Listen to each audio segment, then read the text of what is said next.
with you here at the Alliance.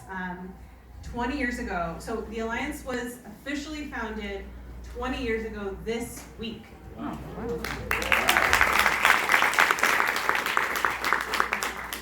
The 20s of September, that week of the 20s in September of 1999.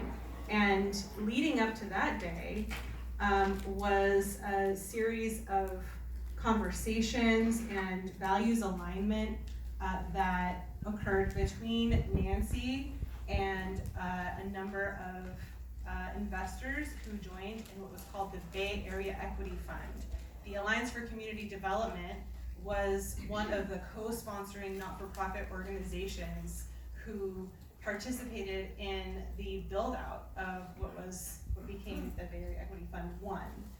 And Nancy Pfund was the fund manager of that fund. So her last name is Pfund. And she manages funds. Born to this job. So first, do you want to take us back to that period of time and describe a little bit about what the ecosystem was up to and how common it was for a woman in the world of finance to start a double bottom line fund management company? Yeah, absolutely. Just speak into the microphone. Oh, yeah. Oh, whoops. Yeah. Sorry. Yeah, there's so much to say. There are some of the folks that were there at the creation in the room today, and it's just thrilling to be back with Liz Ferguson and James Nixon and Michael Gunning and Kevin Wong, and of course the spirit of Joe Gross is here, even though he may not be here in person. Like we can feel his presence. So a lot of great people that made this first effort at investing for social impact happen, and so I think that we have a lot to be proud of that it happened right here in the Bay Area and even in the East Bay. So you described the woman raising a fund and raising a fund for impact. Those were pretty much two null sets back then. I mean, it was not at all common, and so we had a lot of path-breaking work to do, and it was difficult. But what we were able to cobble together was our first fund, the Bay Area Equity Fund that you mentioned, and it was the first venture fund to actually have a social purpose combined with delivering the kinds of returns that banks and pension funds and foundations require. And so that we weren't able to point to any example. A lot of people joined us really based on faith and believing that we could do something different. I think it was so different that the fact that I was a woman, that didn't occur to me till later that would be difficult. So it's one of those examples of just firmly believing in the value of an effort and having the right team to support so that people support one another. Because there were, as the people in the room that were there remember, there was a pretty down days because we had a lot of doors slammed in our face. But we persevered. You persevered, exactly. So let's fast forward to today, and I'm just going to do a very brief bio. I could share your story, just me talking at the crowd about your story for a long period of time. So I'm just going to hit some of the key pieces here. So Nancy Pfund is the founder and managing partner of DBL Investors, and they combine the top tier returns with a meaningful social, environmental, and economic impact in the region where they're based, and they're based here in the Bay Area, and in the sectors that they care about. So they do a ton of work in clean energy, and at a recent meeting where I had the joy of getting to hear Nancy Pfund, share what they were up to at the annual meeting for DBL Investors, there are a number of sectors that Nancy has identified with her team that are just so exciting and so high impact, and are really identifying what she saw in clean energy 20 years ago is now taking place. So she's naming and identifying what we're gonna all be seeing in 20 years, a real futurist on our hands.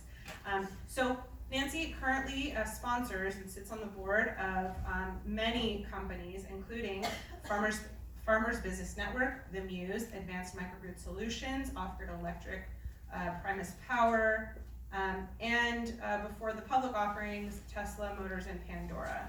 So Tesla and Pandora are both companies that were invested in the Bay Area Equity Fund 1 way back when. And Solar City. And Solar City, which is now part of Tesla. She also, prior to being with DBL Investors, was a managing director in venture capital at JP Morgan and started her career and investment career at Hambridge and Quist. And previous to that, worked at Intel, State of California, Stanford University, and the Sierra Club. This building, the David Brower Center, is named after the first executive director of the Sierra Club, David Brower. You were also featured number 17 in the Fortune inaugural World's Top 25 Eco Innovators, and was on Fast Company's 2016 list of most creative people in business. You sit on a number of advisory councils, advisory boards, and you're a trustee of the National Geographic Society, who we happen to also be incorporating art from in our... Yeah, I saw Joe Sartori's animal shots here. Yes. Awesome. So you are a part of this day in just about every way possible. We are an organization who focuses on supporting, we support all entrepreneurs, but we really try to reach women, people of color, folks who come from immigrant communities, folks who have experience in the justice system. And you are a woman entrepreneur. You are a capital provider who seeks out social impact investment opportunities. And you're a part of every part of this building. So thank you for being here and making time. We're so glad you're here. Wow. Thank you for inviting me, and thank you all for what you do. And it's just a pleasure to be with like minds and people that are changing the world. Thank you. Okay, so let's dive in. So let's go into venture capital. I know we as a community want to understand venture capital more. I think a lot of the folks that we work with don't feel they have access to that set of opportunities right here in our region. So at the core, what do you see venture capital is all about? Well, venture capital historically, and it started sort of in the 60s more or less, has always been about that big, bold idea that takes on the way we do something and turns it upside down. And so that can be with a technical innovation like a computer chip or an iPad, but it can also be through a different way of doing business. Instead of centralized energy at big natural gas plants, distributed energy on rooftops, and that's an example. Or it can also be through just changing up, creating whole new markets, the way you market to people. So that, with that as the premise, what it takes to be successful is to have something that's truly going to move the needle, that's truly differentiated, that can be protected when competition comes in, or the old way of doing things. They always fight new entrants, and so you have to have something that's pretty solid and defendable in order to succeed through all of the arrows that will be shot at you. And to do that, the third thing that you need is the team that has the grit, the determination, the talent, the network, the work ethic, the ability to inspire, to build, take people out of other companies or out of school or out of wherever and have them join and be productive. So that a venture capitalist has to weigh kind of those three dimensions, and then as an impact venture capitalist, which is what we are, you add that you really want to do something significant that helps the world and that moves the needle on some of the key challenges that we face. So I think just to circle back to something we talked about earlier today, we're launching our values system, the V in the values. Well, I should walk through all of it just as a recap for everyone here. So the V is for viability. That's the first bottom line. Accessibility, local leadership and participation, unity and equity. That's around the second bottom line. People, and then we have sustainability. The S. That's the planet. So that's the third bottom line. And when we talk about accessing the resources that are both the social capital, the actual information itself, and then the money capital, we think a lot about all of those things: access and local participation and equity. But what I'd love to focus in on is viability and capital readiness, and I want to drill down into a little more of what you just described and try to pinpoint as much as we possibly can the key characteristics of that viable company as you define it. And I just want to note, this is a woman who has seen thousands of businesses over the years and looked very closely at hundreds and thousands, very closely at thousands. Has seen millions probably. and I think we have so much to learn from your filtering mechanism and better understanding what those, drilling down into what those elements are of viability in your eyes would be so helpful to us. Sure. Well, one of the concepts that we start with is that viability is not optional. You can want to change the world, have great ideas and intent, but if you don't build something that's viable, that grows, that employs a lot of people, then you're not really accomplishing the goal, except in a very micro way. And while that is fine for lifestyle businesses, and certainly our communities thrive because of a lot of these lifestyle businesses, if you want to seek venture capital, we can't invest in a company that's going to stay small. They all start small, but kind of our job is to help grow these small embryonic companies into big ones. And that's where it all works. The numbers pencil out, people make their return, the jobs are created, and we shift industries, from the past to the future. So so that's an important distinction to make. You can have a viable small business. We go into them every day. But if you're looking at venture capital, then what you need to do is present an opportunity that, while it may be embryonic and just surprise a lot of people and how audacious the idea is, it still has the potential to get big. And so the notion that the social impact is enough in and of itself, this is a community of people that are very well-meaning, that care a lot about a lot of issues, which is wonderful, but it's not enough. And so the viability part is where you're able to show that you have an idea that is not like everyone else's, that perhaps takes advantage of your own culture and network and history, and is addressing a community or a consumer group that perhaps has been underappreciated in terms of how important it is. One of our first investments, Revolution Foods in Oakland, was that. It was two women tackling the issue of bad lunches at low-income schools and fixing that, and to the tune now of 2 million meals a week across the country, starting with 0, and I mean 0. My kid's school actually has Revolution Foods. My kid's school has Revolution Foods. I love hearing that. So this was a market, the Sodexos and the Cisco, all the big food purveyors, they never cared about K through 12. It was too difficult, too regulated, and so when we did the analysis, we were able to say, well, those big companies, they don't like that market, so they're not going to be a competitor. But there were a lot, we had to be comfortable that they'd be able to make lunches and use the amount that the government reimbursed, which is for free and reduced lunch students, and not lose a lot of money in the early days, and be able to build a path to profitability. So, but it was unique.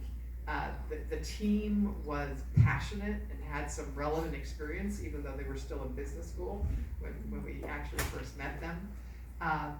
But what was important to us in terms of our first bottom line, in terms of that viability you speak of, is that it was a huge market. It could be, it's a predictable market. Once you get a contract, it's not going to be yanked away in most cases. And it was, no one else was going after the market. So I just use that as an example of building viability into your business model, and not going into a field that's crowded or that has huge barriers to entry, or that there's no protection, or your product doesn't have any protection from a Me Too kind of copycat. So those are some of the things to think about in terms of viability. Great, thank you. That's so helpful. And then, if an entrepreneur, maybe someone in this room, feels like, wait, that's me. I have all these characteristics where I have something unique, my history and my community helps demonstrate that there's something here that hasn't already been tapped, and they've identified themselves as what you just described. How do they prepare to meet with you? What should they do to get ready for a meeting with you, or with someone who they talk to at Deal Investors, maybe before a meeting with you? What should they do to get ready for that? Well, the good news is that unlike when we started, when there were very few resources for people doing this for the first time, today there are all kinds of incubators, there are business planning competitions, there are organizations that support entrepreneurship in many of the cities, especially in our region. So I always urge people to don't come to me first, because we see so much. We can only invest in a few deals a year. Really, we're a small shop. So you want to kind of make some of your mistakes with other people, and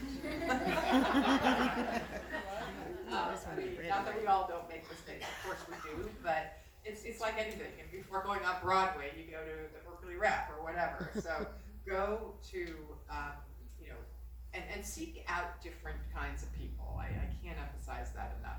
We all, when we get a great idea, we get our little team together, it's magic, and there's nothing better. But there is a risk that you're in your little bubble and you're not pushing yourself hard enough to, like, well, what if, so you have a solar panel, well, what if PG&E decides to, lobby the CPUC and make that technology illegal? I mean, I'm making all this up.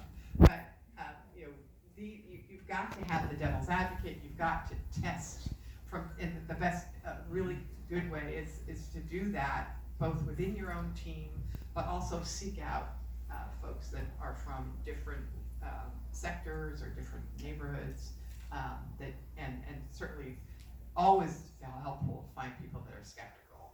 So do that, and don't worry too much about having this perfect spreadsheet of how you're going to grow from 0 to 500 million in 2 years and all of that, because those projections are always wrong, and so we don't really, it's not something we check off.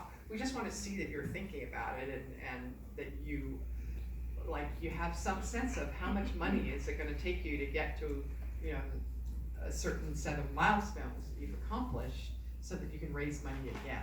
That's like you're kind of on life support as a young company, and you get the venture capital, but every month, every payroll, it's getting lower and lower because you're usually not selling anything for the first year or two, and so you get judged for that next round on the milestones that you set up, and how far you went to accomplishing that.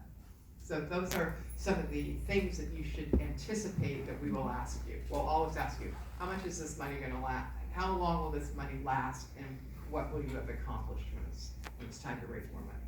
that is a guarantee. And to add in some of the lingo that I've learned since I've been in this space, so that's your runway and your burn rate.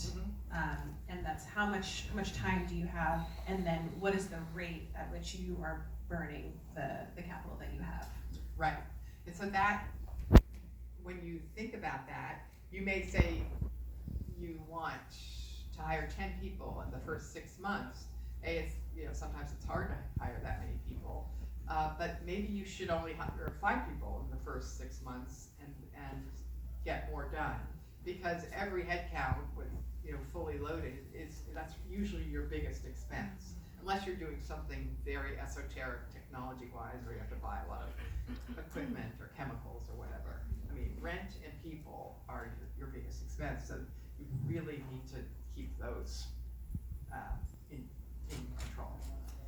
So you just mentioned mistakes, people making mistakes, and I really like how you framed that of use your failures with somebody else. You can get that practice and use as much of your time with partners at like them or Berkeley Rep. Berkeley Rep is a great place actually.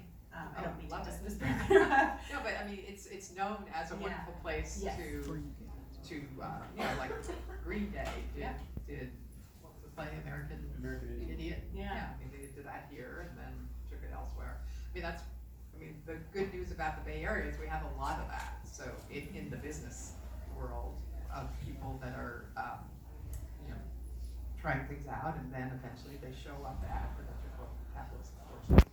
I think this is so interesting. So 2 questions about this. Where are in your eyes, from what you've seen of people in this ecosystem, in this region, where are the best places to fail in terms of incubators or accelerators or places that you've seen people do fail and they learn so much from those experiences that they come to you with a track record of, we came from this incubator, we learned all of this, and now we're with you. So that's one question. And the second question is like, what are those failures? Can you just flag a few of them for us of what the kind of typical Achilles heels are in that process? Well, I'll answer the second question first. A lot of times it's a financing risk that we just went through this big discussion of make sure your cash lasts long enough, but then oftentimes maybe you've accomplished 80% of what you thought, which is pretty good, but then it's often hard to raise that money in your next round. I mean, it's always hard the first round, but the risk that other people won't see the value of what you're doing, and that you won't get enough money soon enough to complete the story. So ways to mitigate against that are to develop your financing network from the get-go and make it broad, diverse, and work it.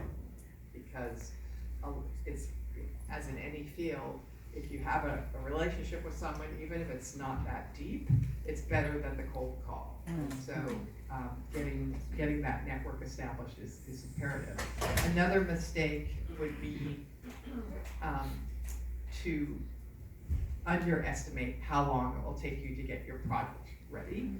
And this happens, I've been doing this for a long time, and it happens in our company still. I mean, we have a company that's selling a battery system and renewables in Africa. You mentioned it, off-grid. It's now called Zola.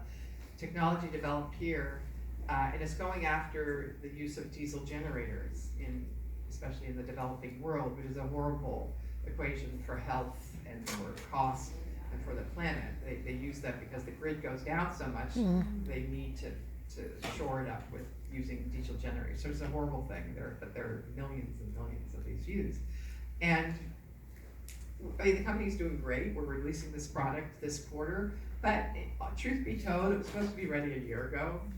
And it was just harder. It was, you run into these roadblocks, and one of the things we did is we brought in a super reliability expert. We probably brought it in too late in retrospect, because that added like 6 months, because it was all good, because he's like, his batteries can as you know, catch on fire. I mean, it needs to be safe, it needs to be reliable. So all the work he did made our product better, but it also made it later.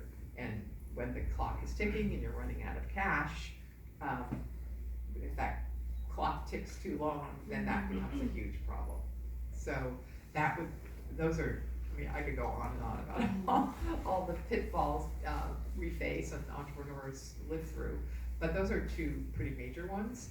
And in terms of where we see which kind of incubators or projects, networks we look at, we're pretty ecumenical about that.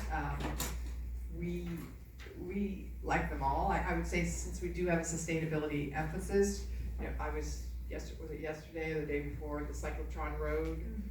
That's a great incubator for some of the really hard tech, esoteric, climate-related solutions.